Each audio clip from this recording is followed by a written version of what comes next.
हमारे देश में जज्बे की कमी नहीं है और ये जज्बा व्यापक है, ये एनवायरनमेंट में है, ये हमारे हर रग रग में है, हमारी मिट्टी में है, हमारी हवा में है, हमारे बादलों में है, हमारे वृक्षों में है, हमारे मानव जाति में है, हमारी हर जाति में है, हमारे घोड़ों में है।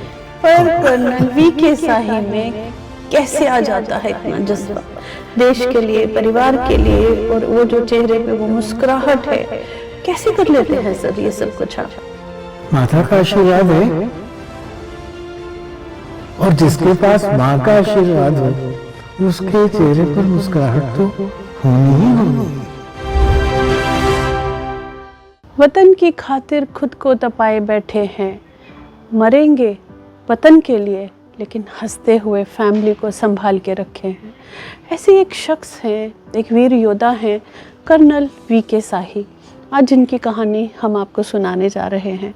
इतने दुख हैं उनकी ज़िंदगी में कि आप सुनोगे तो आपका कलेजा बाहर आ जाएगा, लेकिन जब हम इनसे मिलेंगे आपको लगेगा नहीं कि ये वो इंसान है जिसकी झोली जो है दुखों से भरी हुई है, लेकिन फिर भी चेहरे पे अनगिनत स्माइल के साथ वो हमारा स्वागत करते हैं, हर एक इंसान की का आदर करते हैं। उनके अंदर का जो जज्बा है वो देखते बनता है। मुझे भी इनसे बहुत कुछ अभी सीखना बाकी है। आप लोग भी जब इनकी स्टोरी देखेंगे आपके अंदर भी वो जुनून, वो जज्बा कायम अपने आप हो जाएगा। डॉक्टर कर्नल वीके साही जिन्होंने फ़ौज के लिए तो बहुत कुछ किया, लेकिन उसके बाद भी इतनी सारी डिग्रियां लेके बैठे हुए हैं जिसकी वजह से उनका नाम डॉक्टर लिया जाता है, डॉक्टर वीरेंद्र कुमार साही। वीर चक्र जैसा सम्मानित किया गया उनको, वीर चक्र से। और आज हम अंदर चल रहे हैं। उनके बारे में दिखाने का एक ही मकसद है कि आप लोगों को ऐसे वीर योद्धा की कहानियाँ शायद घर बैठे मालूम नहीं होंगी, भूल चुके होंगे, लेकिन आज जब ये कहानी सुनोगे, देखोगे, आपका मन करेगा कि काश मैं भी फौजी होता।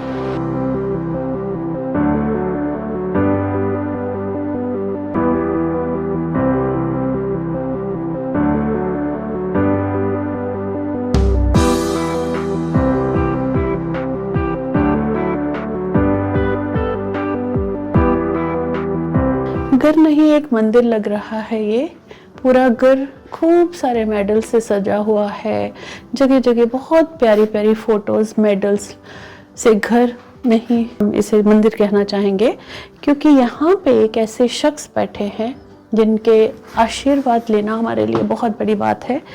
ये हैं डॉक्टर वीके साही जी। सर नमस्ते। नमस्कार। आज हम आपसे मिलने आए हैं जी, और हम चाहते हैं कुछ ऐसी बातें हम आपसे करें जिनके बारे में शायद ही लोगों को पता होगा। लोगों को सिर्फ आपके बारे में ये पता है कि डॉक्टर कर्नल वीके साही हैं, इनको वीर चक्र मिला है, लेकिन अनगिनत दुखों को छुपा के भी जो आपके अंदर जज्बा है वो कहाँ से आता है? संध्या जी, पहले तो मैं धन्यवाद करना चाहता हूँ आपका एक स्टेज पर आकर, जबकि बूढ़े फौजियों को लोग फायर्ड कार्ट्रिज और ये फ्यूज बल्ब की संज्ञा देते हैं, आपने समय निकाला, आपने ये सब सोचा, मिलने आए, आभारी हूँ आपका। जहाँ तक जज्बे का सवाल है संध्या जी, हमारे देश में जज्बे की कमी नहीं है और ये जज्बा व्यापक है, ये एनवायरनमेंट में है, ये हमारे हर रग रग में है, हमारी मिट्टी में है, हमारी हवा में है, हमारे बादलों में है, हमारे वृक्षों में है, हमारे मानव जाति में है, हमारी हर जाति में है, हमारे घोड़ों में है। पर कर्नल वीके साही में कैसे आ जाता है इतना जज्बा देश के लिए, परिवार के लिए, और वो जो चेहरे पे वो मुस्कुराहट है, कैसे कर लेते हैं सर ये सब कुछ आप? माता का आशीर्वाद है और जिसके पास माँ का आशीर्वाद हो उसके चेहरे पर मुस्कुराहट तो होनी ही होनी है। आज एक शख्स सोफे पे बैठा हुआ किताबें लिख रहा है और ढेर सारी सोच में डूबा हुआ अपने ख्वाबों को सजाकर जो आप डायरी में लिखते हैं, कितने दुख भरे हैं इस इंसान के अंदर।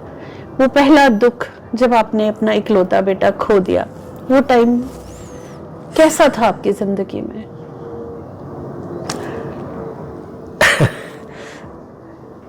गम इस कदर हुए कि गमों को घबरा के पी गया। क्यों? How sweet. मैंने मृत्यु बहुत देखी है संध्या जी, मैंने मृत्यु बहुत देखी है। हम लोग 7 भाई थे, आज हम 2 हैं। मेरी वाइफ नहीं है, मेरी 3 भाभियां नहीं हैं, मेरा बच्चा नहीं है। शायद जीवन और मृत्यु एक ही सिक्के के 2 तरफ हैं। जहाँ मृत्यु से एक अंत होता है, उसी क्षण उसी पल शायद नव जीवन प्रारंभ हो जाता है। क्या हर फौजी ऐसा ही होता है आपकी तरह? क्या हर फौजी का दिल कठोर होता है, या आप बनने की कोशिश करते हैं? जो इतने गम आप अपने सीने में छुपाए हुए बैठे हैं, लेकिन फिर भी आप ऐसा लगता है जैसे एक मुस्कुराता हुआ चेहरा दुनिया को ये बताने जा रहा है, सीखना है तो एक फौजी से सीखो। जब फौजी युद्ध पे जाता है तब भी फौजी को सिखाया जाता है, देश पहले आता है, फैमिली बाद में आती है, लेकिन आपके अंदर अलग ही एक खासियत है। वो खासियत क्या है, आप हमें बताएं प्लीज। संध्या जी, उससे थोड़ा सा पीछे जाइए कि वो फौज में जाता क्यों है? सिखाया तो बाद में जाएगा जी। वो परिवार को पीछे छोड़कर ही फौज में जाता है जी। वो ये फैसला करके जाता है। लाइक वाइफ मेरी, जब भी मैं फील्ड में या युद्ध में गया, और मुझे बड़ा सौभाग्य है एक योद्धा होने के नाते हर बड़े युद्ध में जाने का मौका मिला, और हर बड़े युद्ध में घमासान में जाने का मौका मिला। युद्ध कौन से थे, आप थोड़ा बताएं। देखिए, मैंने 64 में सर्विस ज्वाइन की थी, 65 में लड़ाई हुई। अच्छा, उसके बाद 1 साल के बाद ही जी। अभी तो वो युद्ध खत्म नहीं हुआ था कि हम लोग नागालैंड में कमिट हो गए। नागालैंड से वापस आए तो 71 का युद्ध हो गया। 71 का युद्ध अभी चल रहा था तो ये इंसर्जेंसी के सिलसिले शुरू हो गए।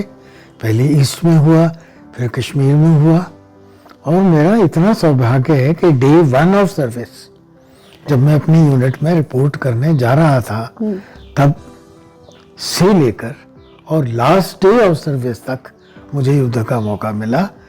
जिस दिन मेरा डाइन आउट होना था, हमारे जीओसी विजिट पर आए थे, मैं छम सेक्टर में उनको ड्राइव करके जा रहा था, और 7 बेटे थे। जन शेरगिल, वो भी वीर चक्र से सम्मानित थे, और हमने कुछ कोर्सेज इकट्ठे किए थे, पुराने दोस्त थे, सीनियर अफसर भी थे मेरे। और अचानक जो हमारी जीप का शीशा है चतर चतर चतर करके और पूरा कांच हमारे ऊपर गिरा। मैंने फौजी ड्रिल के हिसाब से जीप के डायरेक्शन ऐसी की कि एम फायर ना लगे, और ब्रेक लगाकर दोनों साइड पर जंप हुए, जीप के नीचे घुसकर क्रॉल होकर बाहर निकले। एक बर्स्ट हम दोनों के बीच में शीशे को तोड़ता हुआ उनके और मेरे सर के बीच में से निकल गया था।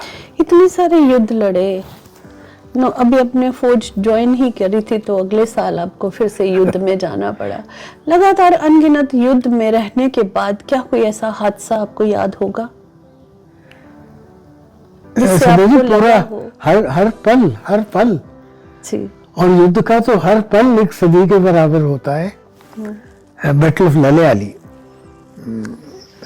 इस पर फोकस कर सकते बाद में आप लोग। ये जो सामने है जी, बैटल ऑफ ललियाली में ये जो आप युद्ध देख रहे हैं, तो यहाँ पर तो हम लोग घिर गए थे। ये कौन सी जगह पड़ती है सर? ये छम के आगे है। अच्छा, छम के आगे, ओके। छम सेक्टर में।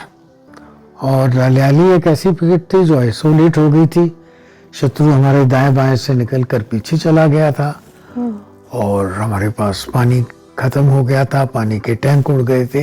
एक स्टेज ऐसी आ गई थी कि जो मिट्टी के नीचे दबाकर कुछ पानी टैंक्स रखे थे, उसका मैं कोटा सुबह तकरीबन 2 पैक के हिसाब से सुबह आधा गिलास कांच का खुद पीता था और उतना ही जवानों को देता था कि बेटे इससे आपने दिन खाने गुजारना पीने है। के लिए कुछ भी नहीं होता था। खाने का तो बस खैर वही अरेंजमेंट दो था गुट- हमारे पास, 2 गुट पानी। पर पानी की कमी थी, खाने को था। और पानी तो की कमी जिंदगी का जरूरी एक वो थी। है। और एक स्टेज पर हमें पत्ते तोड़कर चबाने पड़ते थे ओह। ताकि उनका कुछ मॉइस्चर आ जाए और जो जबान सूख रही है, बिल्कुल ड्राई हो गई है, उसको कुछ थोड़ा सा मॉइस्चर मिल जाए। तो वैसा भी गुजारा किया। और उसमें भी मैं कभी कभी बच्चों पर बोलता, मैं छोड़ दे।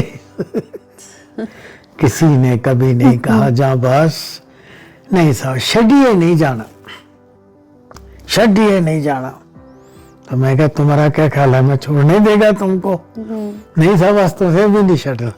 तो आपकी पलटन में सारे डोगरे डोगरे थे मेरे सब पास, सारे डोगरे। डोगरे सिख सिख के डोगरे, साहब असी छड़े हैं तो सब नहीं हमारी छड़ना वो सा। मिठी बोली। हाँ डोगरे दी मिठी बोली, छड्डिए नहीं जाना, छड्डिए नहीं जाना। मरिए अगे लेकिन छड्डिए नहीं जाना। हमारा तुझे की भी नहीं छड़ना। हाँ। लिपट जाते थे, हमारे तुझे की भी नहीं छड़ना। Oh how sweet.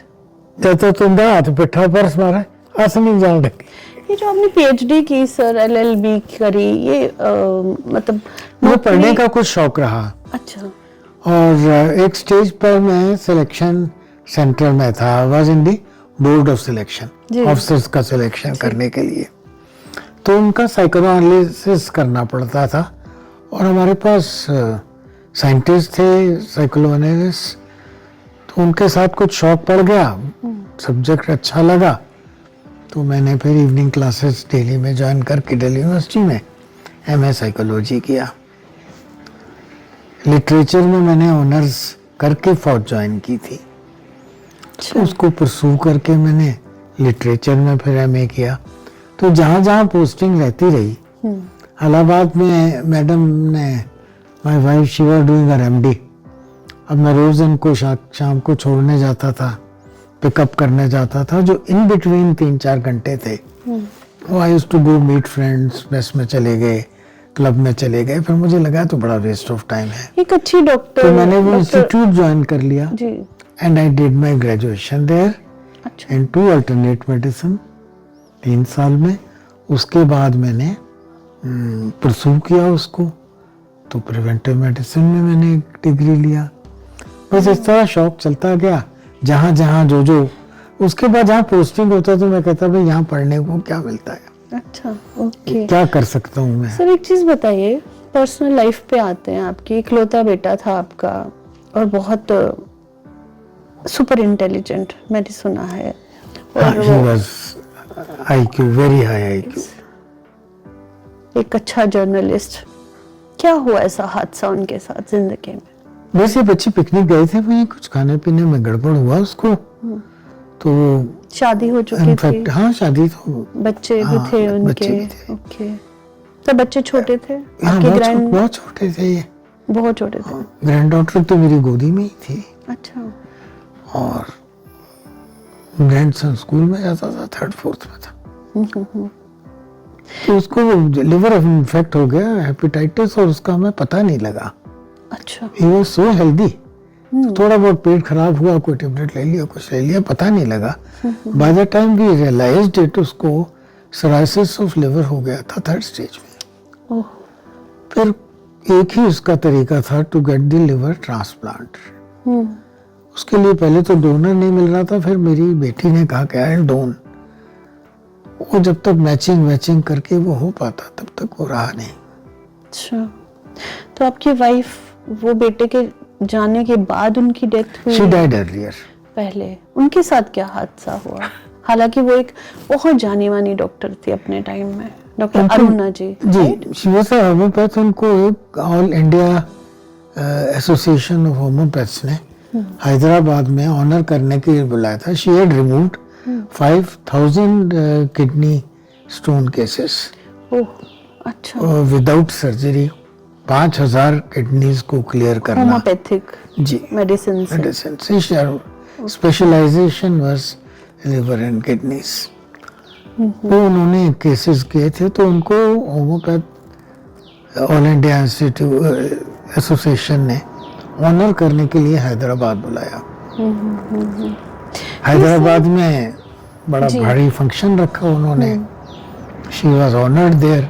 वहाँ जब ये अनाउंस किया गया तो बहुत से लोगों ने इच्छा जाहिर की कि मैडम आपसे 2 मिनट का टाइम. और नेक्स्ट डे हमें वहाँ से चलना था. तो ये तकरीबन लंच के टाइम फंक्शन ख़त्म हुआ तो शी सेड कि आप मैं यहाँ से 3 बजे जाऊँगी. गेस्ट रूम में ठहरे थे हम फौज में. तो आप लोग आ जाइए. अब हमने सोचा 15, 20, 50, 100 लोग आ जाएंगे. About 3000 people came there. एक से दूसरे से तीसरे भी न्यूज़ फैल गई. And she started making prescriptions at about 3:30 in the afternoon. Continued till next day midday जब हमारा ट्रेन का वक्त होने लगा. अच्छा. वो इतना ज़्यादा एग्जर्शन हुआ. क्या हुआ, बस ट्रेन में आए तो जब 2-3 डॉक्टर्स और भी थे हमारे साथ जो फंक्शन में गए हुए थे. तो शी वेंट टू वॉशरूम से चलकर आ रही. ट्रेन स्पीड में थी तो वो थोड़ा ऐसे कुछ चली. तो she was slightly on the heavier side in weight. तो मैंने मजाक किया. मैंने कहा भाई आपके चलने से ट्रेन डगमगा रही है कि ट्रेन के डगमगाने से आप हिल रहे हो.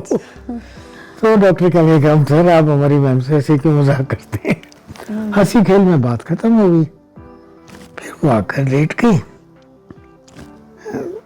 एकादशी में वो केटरिंग वाले सूप वूप लेकर आए कोई 7 बजे. शी सेड मेरा दिल नहीं कर रहा आप ले लो. मैंने कहा नहीं ठहरते हैं. तो वो वेटर बड़ा अच्छा था. कहता मैम आप घंटी बजाना हम थोड़ी देर में ले आएंगे. वो बेड सब बहुत लोअर बर्थ थे हमारे. वो लेट गई. मैं सामने बैठकर थोड़ा मेडिटेशन करने लगा. सडनली मुझे लगा कि ये बेड से रोल ऑफ हो रही है. सो आई सेड व्हाट हैपेंड. उसने जवाब नहीं दिया. मैं उसके वाले बर्थ पर जाकर आई टुक हर इन माय आर्म्स. बस थोड़ी सी उसने हल्की सी आंख खोली and that was the end. बच्चे साथ में थे? Silent heart. नहीं हम 2 ही थे. आप 2 ही थे उस time. It was quite a crisis.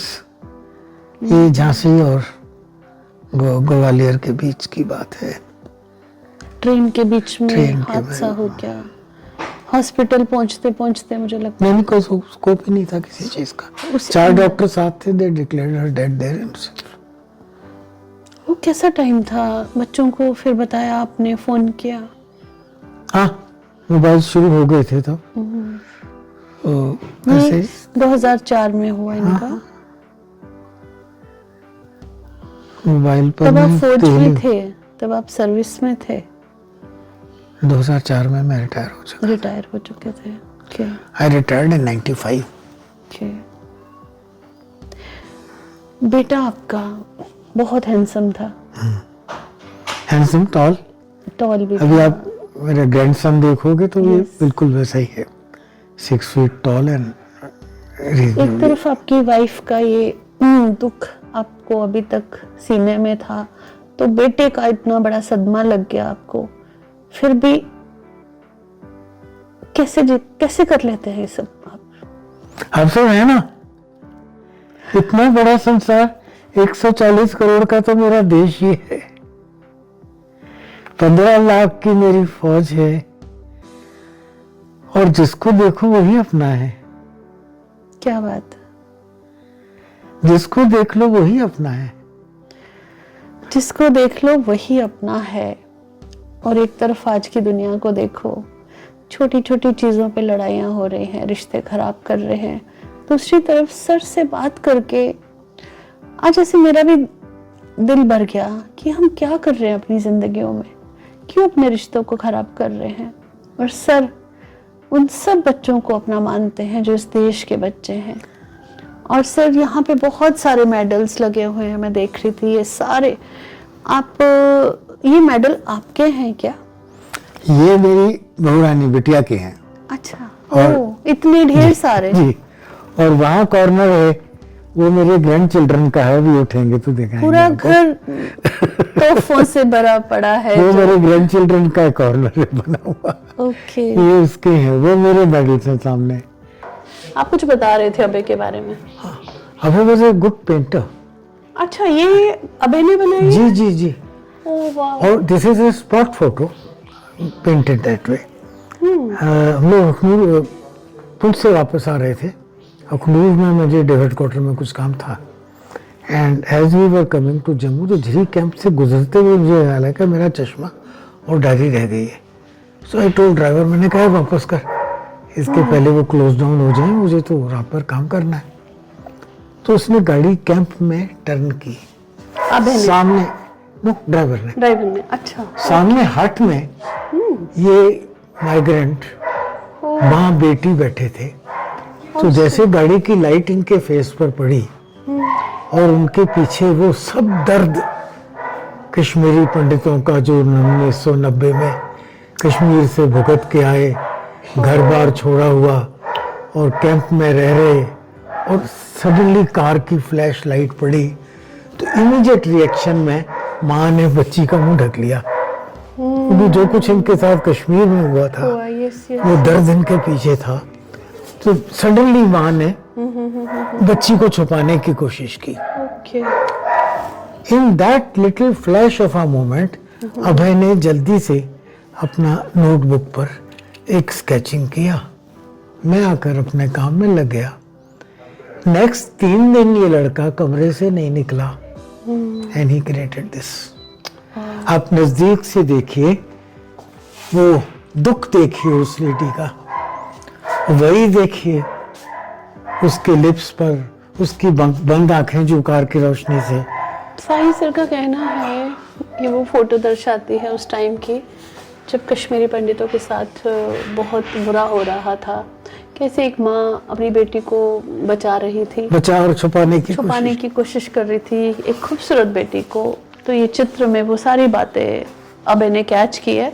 Sahil sir, ये एक बहुत इम्पोर्टेंट फोटो है आपके घर पे। हम ये फोटो के बारे में आप ही से जानना चाहते हैं। ये संध्या जी मेरे युद्ध की फोटो है। अच्छा, 1971। 71। This is battle of Laliali. Oh, Laliali वो पिकेट है जहाँ पर हमने युद्ध किया, जहाँ पर मैंने अपने 17 जवान खोए, ओह। और जहाँ से हमने पाकिस्तान की 87 डेड मैंने बॉडीज। भी पहली बार लालियाली नाम सुना है। लाली अली कहते हैं उसको, लालियाली। हाँ जी। तो ये कौन सी जगह, मतलब भारत का छम कौन सेक्टर सा? में है। अच्छा, छम सेक्टर इट्स ए में। Recorded battle. ओके गूगल में इसका पूरा डिटेल मिल जाएगा। जी और सीज फायर के बाद ये जो आपको पड़े दिख रहे हैं खाकी वर्दी वाले, जी। ये 87 डेड बॉडीज मैंने उनको गिन कर दिया था, ले जाओ। पाकिस्तान फिर वालों मेरी को। माँ की तरफ आने की हिम्मत मत करना। मेरी माँ की तरफ आने की हिम्मत मत करना। ये साहिल सर उस टाइम जब जोश में थे, जब 87 बॉडीज़ को मार कर पाकिस्तान वालों को ये मैसेज दिया कि आंख उठाकर भी देखा हमारे हिंदुस्तान की तरफ, तो आपको वीके साही खड़े मिलेंगे चट्टान की तरफ। घर का जो एक सदस्य है वो है इनकी डॉटर इन लॉ, बेटी की तरह। बहुएं बेटी की तरह होती हैं, समझने वाले कम है इस संसार में, लेकिन उनको समझा साहिल सर ने, फूलों की तरह रखा है, और उसने भी बाप बन के इनका साथ दिया, बाप की तरह इनको माना। और आज के संसार में और इनके घर में बहुत फ़र्क है। बहुत सारे मैसेजेस जा रहे हैं दुनिया में कि आओ सीखो शाही परिवार से। वीके शाही जिसे और बातें करते हैं, तब तक मिलाते हैं उनकी डॉटर इन लॉ से, खूब चर्चा करते हैं, उनकी हिम्मत की बातें करते हैं और आपको भी सुनाते हैं। टीना शाही, इनके लिए मेरे पास शब्द नहीं है।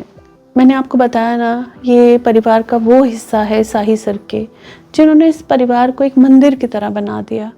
छोटी सी उम्र में जब अभय शाही इस दुनिया से चले गए, इनके लिए वो टाइम बहुत कठिन था। 2 छोटे छोटे बच्चे, चाहती तो दूसरी शादी कर सकती थी जैसा कि आजकल लोग करते हैं, लेकिन इन्होंने ऐसा नहीं किया।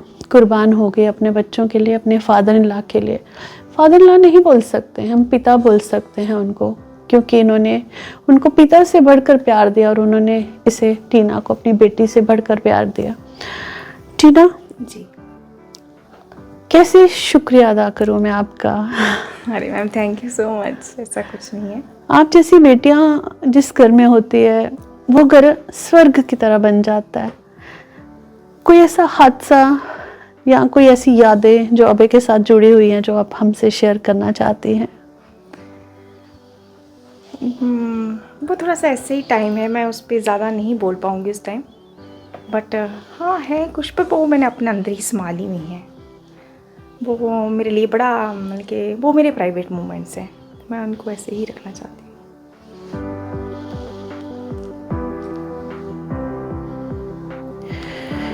आपने अभय को अपने दिल में जिंदा रखा हुआ है आज भी। आपकी अरेंज मैरिज थी या लव मैरिज थी? अरेंज मैरिज थी। कौन सी उम्र में आपकी शादी हो गई? मेरी बहुत जल्दी हो गई थी, मैं 16 साल की थी। अच्छा, इतनी छोटी उम्र में? जी। और फिर बच्चे भी छोटी उम्र में हो गए दोनों? जी। तो बच्चों को संभाला? हाँ जी। बड़ा किया? जी। और खुद की ख्वाहिशें? अरे वो मैं अभी पूरी कर रही हूँ ना।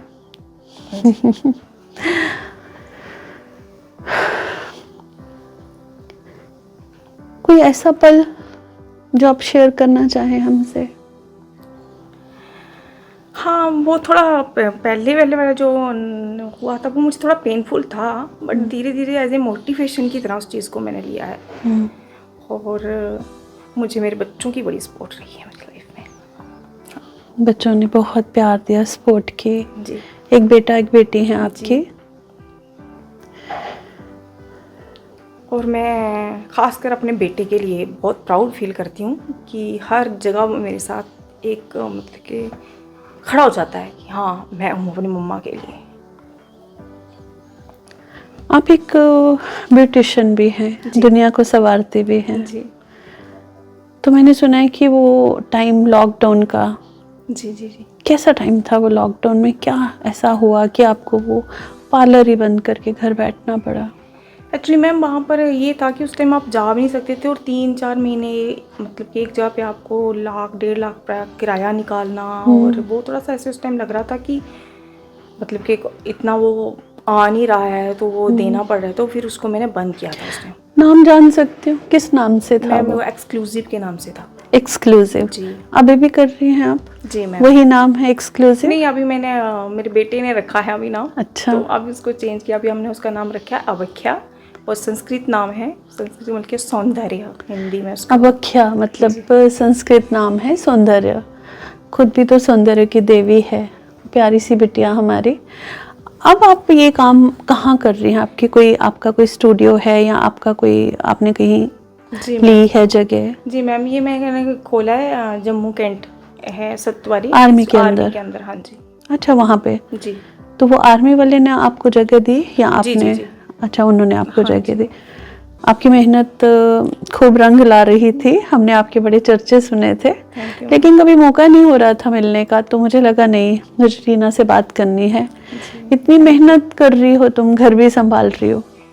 हाँ जी मैम, एक मोटिवेशन की तरह भी होता है कि ठीक है, क्योंकि आजकल बच्चे भी चाहते हैं कि वो, उनको भी हाउस वाइफ मदर नहीं चाहिए होती है, और मुझे भी लगता है कि वो तो हाउस वाइफ वाला काम तो सारे ही करते हैं जी। तो ठीक है, थोड़ी अपनी भी एक आइडेंटिटी होनी चाहिए लाइफ में कि आप कुछ अलग से कर रहे हो लाइफ में। आप दोनों बाप बेटी का प्यार, कोई ऐसी कोई बात दोनों के साथ जुड़ी हुई, सरवी के साही और आपके साथ? हाँ, होता है, कभी कभी झगड़ा भी हो जाता है, प्यार भी करते हैं, बट हाँ ये कोई छोटी मोटी नोक जोक भी चलती रहती है घर में। वो तो बाप बेटी में होती रहती है। बस वही है जी। कि एक बात है मुझे कि वो कुछ भी करें पे मेरे बिना रह नहीं सकते, ये बात मेरे लिए, वो ये शायद मैंने उनके दिल में ऐसी जगह बना ली हुई है कि मुझे इतना वो है कि वो दुनिया में कुछ भी कर देंगे बट वो मेरे बिना नहीं रह सकते।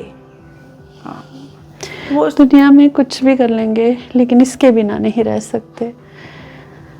मुझे ऐसा लग रहा है कि ये सतयुग की एक कहानी है जो मैं आज इस कलयुग में सुन रही हूँ, वरना सबको पता है कि वृद्धाश्रम बन जाते हैं। और एक ये बच्ची है, इतना प्यार, अनगिनत, क्या मेरे पास वर्ड्स नहीं बचे हैं टीना तुम्हारे लिए। अरे मैम, मैं चाहती हूँ कि जब ये वीडियो सब लोग देखें, आपकी बातें सुने, तो आज की जो लड़कियां हैं वो आपसे मोटिवेट हों और आपसे सीखें कि आपने ससुराल को अपना मायका बना लिया है।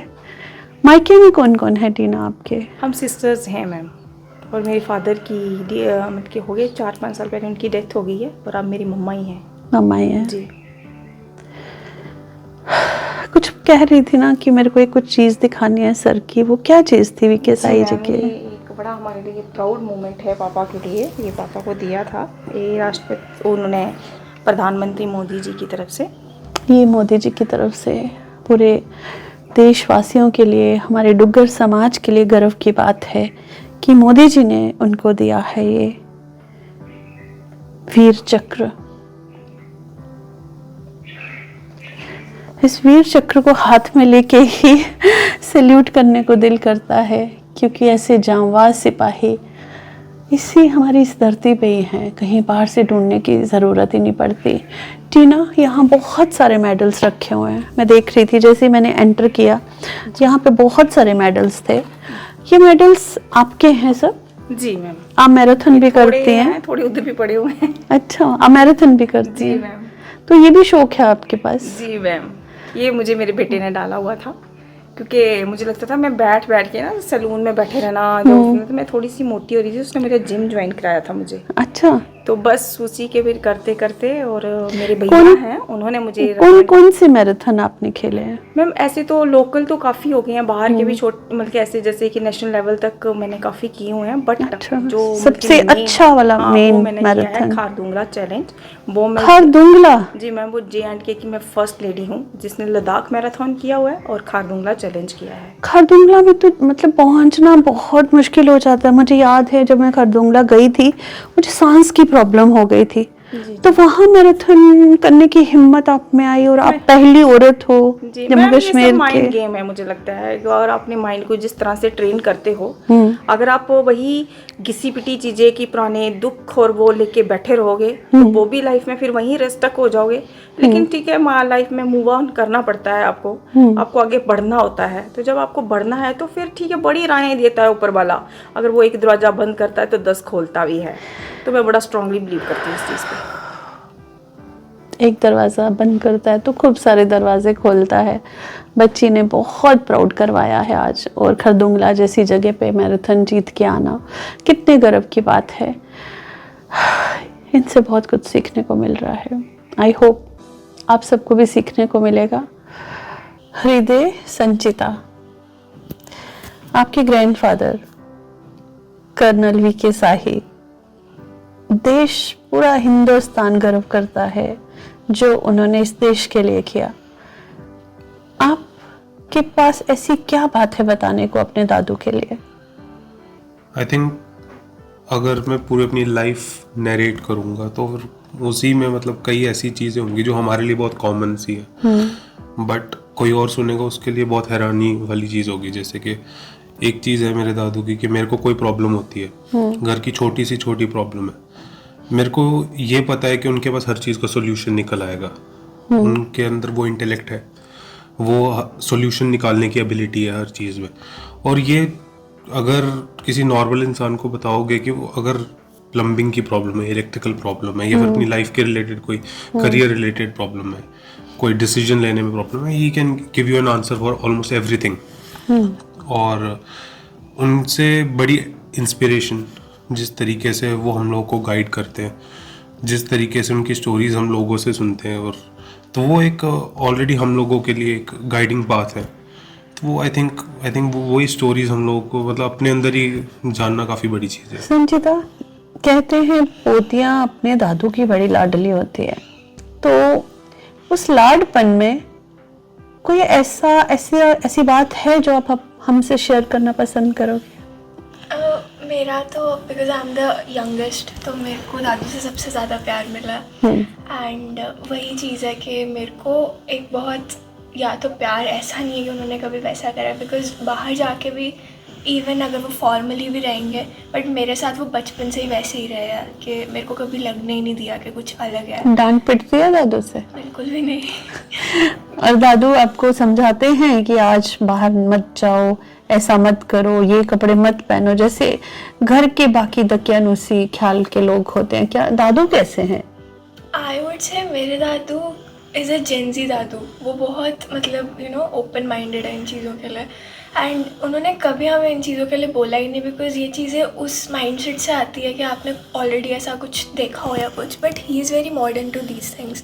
और मेरे को काफ़ी एक्चुअली सेफ फील होता है, and I feel kind of कि मेरे को ऐसी चीज़ नहीं फेस होगी, because I am confident enough, क्योंकि मेरी अपब्रिंगिंग इन्होंने ऐसी करी है। तो वही उस चीज़ से मेरे को नहीं लगता। अभी पीछे दादू बहुत बीमार हो गए थे, काफी डेथ बेड पे भी चले गए थे, तो वो उस टाइम क्या हुआ? आपने क्या महसूस किया?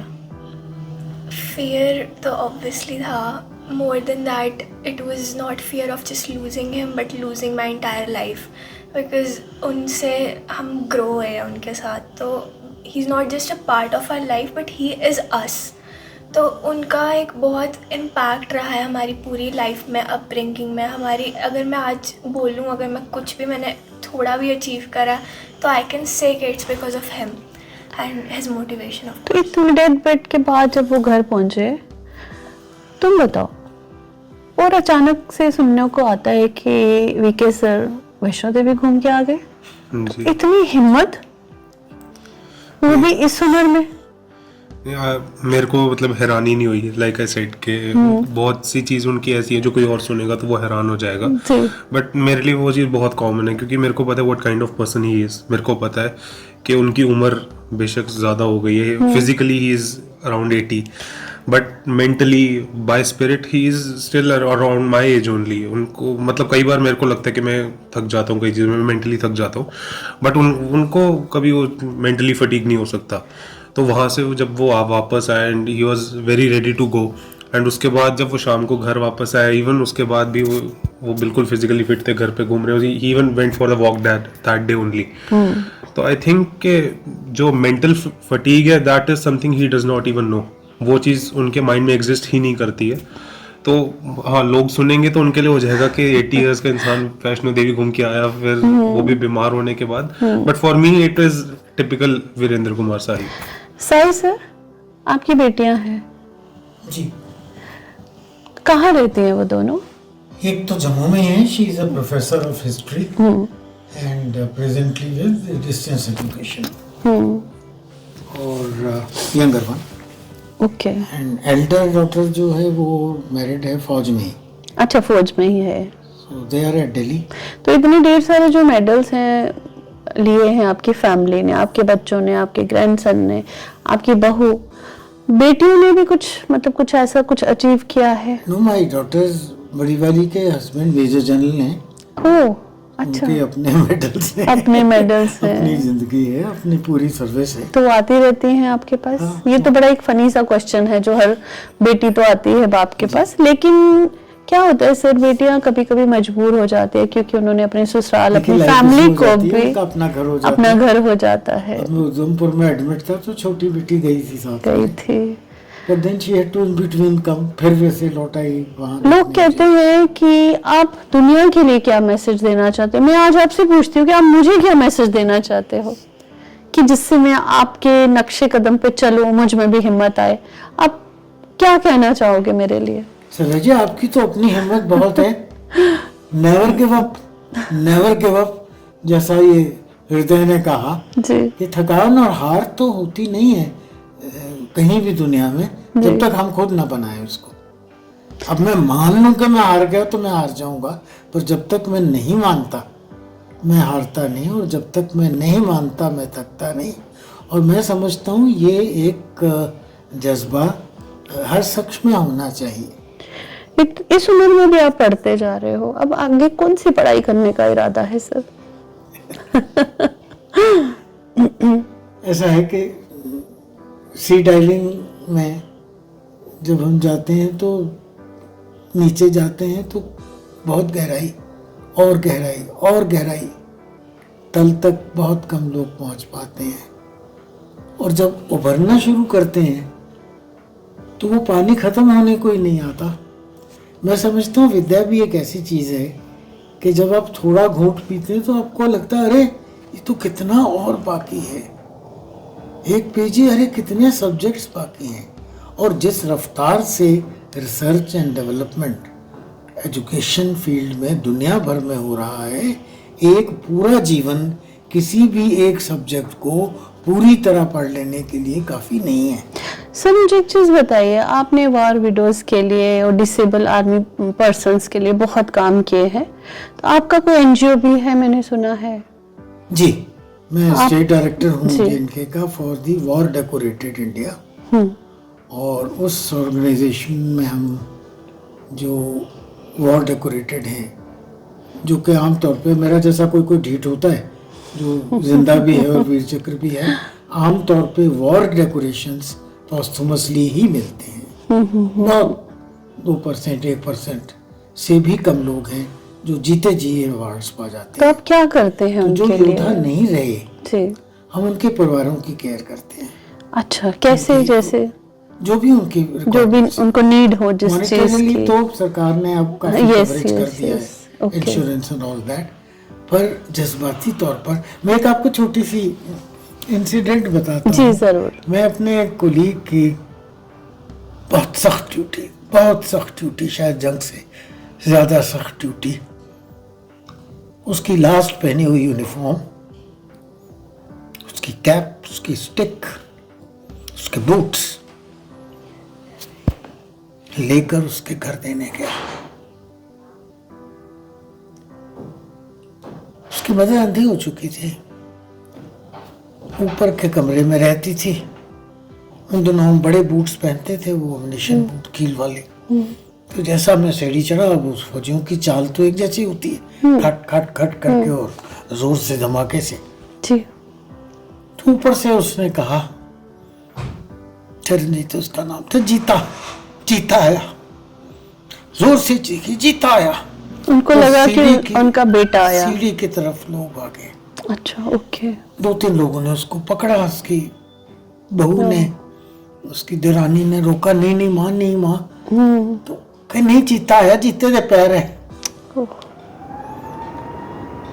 संध्या जी, मैं उस माँ को नहीं कह सका कि मैं जीता नहीं हूँ। उसको यही गुमान रहा कि जीता है, और जब उसको मिलने जाता, गले मिलती, ऐसा देखी, एक दिन मेरी मूंछ पर हाथ पड़ा, कहते पेवालियां मुझा रखियां, ओह, और मैं उसको नहीं कह पाया कि तेरा जीता इस संसार में नहीं है। ये बात सुनाते सुनाते आप इमोशनल हो गए। इस तो कितनी तरह के कहानियों से आप कितने गुजरे जीते होते हैं हैं। जो जीते नहीं हैं, जी, और जंग जीते हैं पर खुद नहीं जीते हैं। मैं आप इमोशनल मेरे साथ हो रहे हैं। जंग भी एक अजब नगमा है संध्या जी, और ये वो नगमा है जो हर साज पर गाया नहीं जाता। इसके लिए कुछ खास दिल मखसूस होते हैं, ये हर किसी से गाया नहीं जाता। क्या बात है। इस उम्र में वीके साही जी की आंखों में आंसू एक संदेश दे रहे हैं सबको। फौजी बनना इतना आसान काम नहीं होता, देश के लिए कुर्बान होना इतना आसान काम नहीं होता। खुद के लिए कुर्बान हो जाओ वो भी बहुत बड़ी बात होती है, लेकिन ये हर किसी का बेटा बन के जब जाते हैं, माँ पुकारती है कि मेरा बेटा आया है, मेरा बेटा आया है, तो ये सब माँओं को यही बोलते हैं, मैं हूँ आपका बेटा, इस देश का बेटा। ये थे वीर सिपाही हमारे कर्नल वीके साही जी। इनकी कहानी आप तक पहुंचाने का एक ही इरादा था। ऐसे अनगिनत वीर योद्धा हैं हमारे हिंदुस्तान के, जिनके पास अनगिनत कहानियां हैं, अनगिनत किस्से हैं, लेकिन आपको सुनने के लिए टाइम चाहिए, आपको कमेंट करने के लिए टाइम चाहिए, आपको आगे शेयर करने के लिए टाइम चाहिए, तो वो आपको निकालना ही पड़ेगा इनके लिए, इन सब के लिए। जय हिंद।